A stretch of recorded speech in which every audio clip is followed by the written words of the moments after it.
Bharatiya Janata party Nilanga तालुका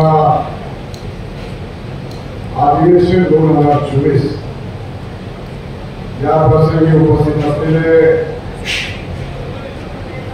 आमचे विधिमंडळाचे सहकारी आणि परमस्नेही माजी मंत्री आणि या गावाचे लोकप्रिय आमदार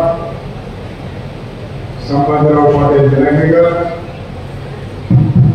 माझी विनंती आहे माझ्या सगळ्या तरुण मित्रांना की आता हे शेवटचा आपला समारोह असणार आहे. मी जागेवर उठू नये, प्रत्येकाने जागा भागामध्ये बसवावे. तिथे जे आपला जो भागावाला असतात त्यालाही जरा आवाज करू नका. म्हणून सर्वांनी शांतपणे शेवटचा समारोहाचा आपल्या भाषणाने सर्वांनी जागेवर बसवा. आमचे मार्गदर्शक माझे आमदार गुरुनानक केंद्रे, त्याचबरोबर भारतीय जनता पार्टीचे अध्यक्ष दिलीपराव देशमुख, भगवानदादा पाटील, ज्येष्ठ नेते प्रभू साळुंखे, संजय गुर्वे, गोविंद चिंकुरे, मंगेश पाटील, काशीनाथ गरीबे, कुमुद लोहे, सुनील मुद्रिकर, नरसिंह बिराजदार, माझ्या समेत उपस्थित असलेले ग्रामपंचायतचे सभापती डॉक्टर भगवान लोहकर, त्रिकंडेश्वर नगरीमध्ये खऱ्या अर्थानं एका आगळ्या वेगळ्या कार्यक्रमासाठी मी आपल्यामध्ये उपस्थित आहे. माझ्या जीवनामध्ये देखील हा एक वेगळा कार्यक्रम आहे. संभाजीरावांचा जसा काल फोन आला म्हणजे राम उद्या कार्यक्रम आणि आपल्याला जायचंय, मला ते बोलल्याबरोबर एक मिनिटात हो म्हटलं, पण कार्यक्रम काय आहे ते विचारायचं विसरून गेले. तर ते म्हणे कार्यक्रम म्हणजे आमच्या मतदारसंघाचं अधिवेशन आहे. अधिवेशन तर मुंबईला भरलं, आता इकडे दिलं सुद्धा अधिवेशन होणार आणि म्हणून निश्चितपणे माझ्यासाठी हा वेगळा कार्यक्रम आहे. खरं तर वास्तविक आता आपण ठराव मांडला आणि ठराव मांडण्याच्या नंतर त्या ठरावाला उत्तर देण्याच्या अनुमोदन दिलं आणि ठराव काय होता हे माझ्यासाठी अतिशय नाविन्य होतं. कारण मी देखील सरपंच, सभापती, आमदार, राज्यमंत्री, मंत्री, कॅबिनेट मंत्री, पक्षाचे सुद्धा तालुका अध्यक्षापासून संभाजीराव आणि बरोबर काम केलं. पण हे 14 सर्कलमध्ये जाऊन 14 बैठका घेतल्या आणि लोकांना विचारणा केली आणि लोकांना विचारणा केल्याच्या नंतर हे अधिवेशन बोलवलंय. तर अधिवेशन काय आमच्या विधिमंडळामध्ये तर बरेच वर्ष झालं मी ठराव करतो, सत्ताधारी पक्ष बोलतो, विरोधी पक्ष बोलतात, प्रश्न विचारतात, प्रश्नाला उत्तर देतात आणि तुम्ही सगळे टीव्हीवर पाहता. पण हे तुमच्यासाठी, माझ्यासाठी, हे तुमच्यासाठी नवीन आहे किंवा माहिती आहे आपण काय केलं संभाजीराव, पण माझ्यासाठी मात्र नवीन आहे. कारण जेव्हा केव्हा पंचायत समितीचा असो की सरकारचा असो, महापालिकेचा असो की नगरपालिकेचा असो, आमदारकीचा असो की खासदारकीचा असो, तिकीट मागायला आपण गावाकडे जातो. तिकीट मागायला आपण जिल्ह्याकडे, मुंबईकडे आणि दिल्लीकडे जातो. आता आपण वेगळा उपक्रम संभाजीरावने हाती घेतलेला. मला असं वाटतं की मतदारसंघातली जनता निर्णय मागा, जनता आशीर्वाद घेऊन प्रतिनिधी बनायचं आणि विधानसभेच्या सभागृहात जायचंय. त्यांना पहिले विचारलं पाहिजे, त्यांना पहिल्यांदा मान दिला पाहिजे, त्यांचा सन्मान ठेवला पाहिजे. म्हणून खऱ्या अर्थानं असं अधिवेशन संभाजीरावांनी बोलवलंय आणि तुमचं मत यामध्ये घ्यायचं ठरवलंय. हे खऱ्या अर्थाने कौतुकास्पद बाब आहे. मला माझ्या हातामध्ये पुस्तक आलं, त्या पुस्तकाचं हिडिंग होतं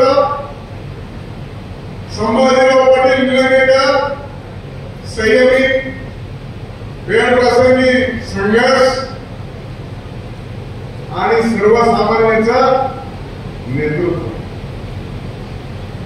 मी म्हणलं सैनिक असल्यानंतर संघर्ष नाही कसं असू शकतं. दोन्ही एकमेकांना विरोधात शब्द रचना. पण आता मला कळलं की निलंगा, देवणी, शिवराज या 3 तालुक्याचा संयुक्त मतदारसंघ, ज्यामध्ये त्यांनी आणि गोविंदांनी त्यांच्या जीवनाचे संघर्ष गाथा सांगितल्याच्या नंतर मी देखील ऐकून होतो. कारखान्याची निवडणूक 24 वर्षापूर्वी झाली आणि तेव्हापासून संभाजीरावांचा संघर्ष सुरू झाला. पण हा संघर्ष हा विचाराचा होता, तत्वाचा होता आणि माझ्या मतदारसंघातील वेळ प्रसंगी अन्याय, अत्याचार आणि चुकीच्या धोरणाच्या विरोधात होता. म्हणून संभाजीरावांनी निरंतर 24 वर्ष राहिले. आणि म्हणून आपल्या मतदारसंघाच्या लोकांना विचारलं पाहिजे. आणि विचारत असताना या 3 तालुक्याची लोक इथं उपस्थित आहेत असा माझं मत आहे. मी देवणी तालुक्याच्या लोकांना प्रश्न विचारतो. जे देवणीचे जनता आणि लोकप्रतिनिधी आणि पदाधिकारी उपस्थित आहेत, कार्यकर्ते, नागरिक उपस्थित आहेत, महिला भगिनी उपस्थित आहेत, त्यांनी पहिल्यांदा हात वर करून संभाजीरावांच्या उमेदवारीला पाठिंबा द्या.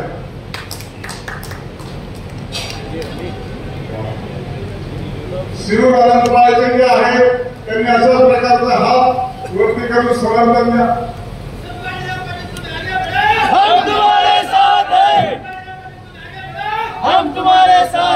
निलंग्याचे जे आहेत त्यांनी साथ द्या. 3 तालुक्याचे लोक एवढ्या प्रमाणात उपस्थित आहेत आणि आता व्यासपीठावर ते सगळे कारण गोम हिते सरपंच असल्यापासून जरा अनुभव असल्यावर तर इकडे पण सगळे हात वर.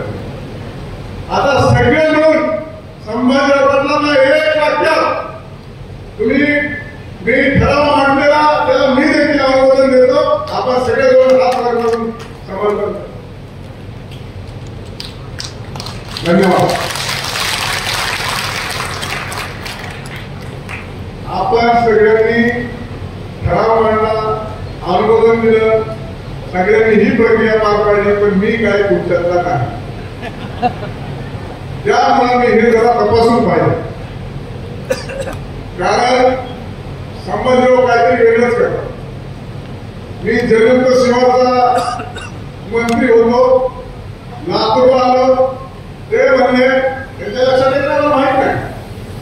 तर म्हणजे हे तुमचं जयंत शिवा येण्याच्या अगोदर आमचं इंद्रप्रस्थ लाभेल आलंय. बरोबर ना? आता महाराष्ट्र सरकारने मुख्यमंत्री माझी लाडकी बहीण योजनांनी ते म्हणजे याच्या अगोदर 200 दिवस मी माझ्या मतदारसंघामध्ये लाडकी बहीण योजना आणली. सांगायला का नाही माझ्यासमोर असं एक नाविन्य आपल्या मतदारसंघामध्ये जे सरकारला उशिरा कळतं ते संभाजीरावांना अगोदर कळतं. म्हणून आमच्या पक्षाने सुद्धा याच्यातून बोध घेण्याची आवश्यकता निर्माण झाली आहे. वरून तिकिटाचे नेते आता खरून तिकीट आणणार.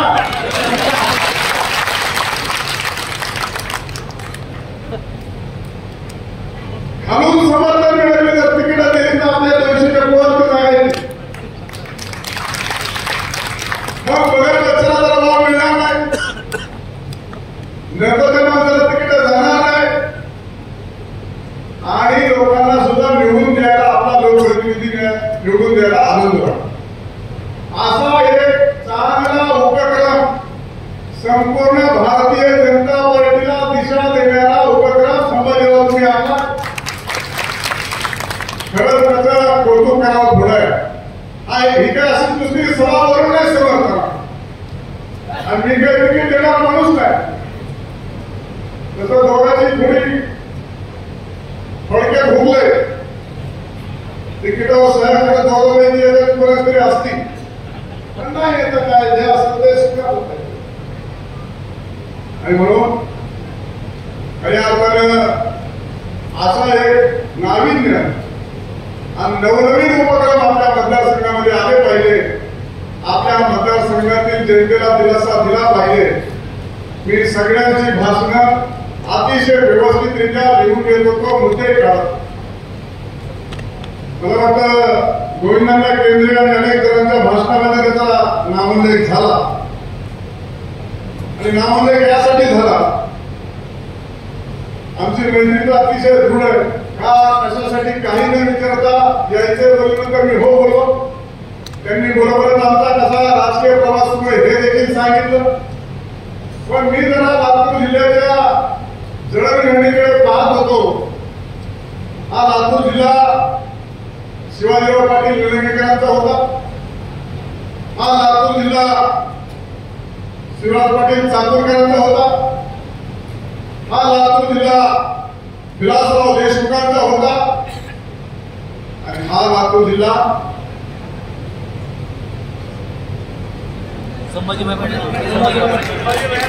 संभाजीराव पाटील निलंगेकरांच्या नावाने ओळखला जातो आणि भविष्यात सुद्धा ओळखला जाईल.